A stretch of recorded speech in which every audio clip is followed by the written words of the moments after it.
students will rely only on AI for answers. But education is not just about answers. It's about the journey, the progress, the critical thinking and the creativity. AI can enhance this journey but can't replace it. AI is a tool, not a substitute for human efforts. It can augment our abilities but can't replace them.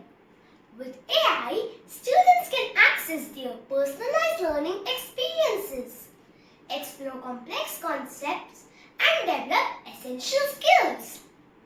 I am sure that my fellow mates will agree with me that to formalize their debate content, AI must have played a crucial role, directly or indirectly, in the form of search engine or any AI tool.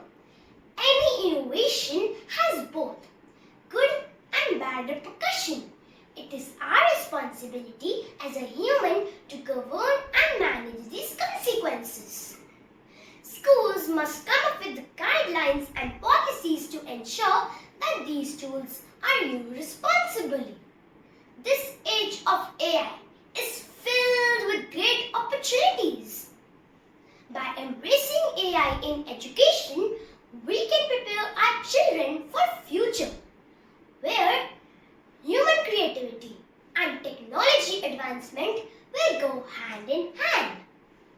I would like to end with a quote that AI is not a crutch but a catalyst for creativity and critical thinking. Thank you.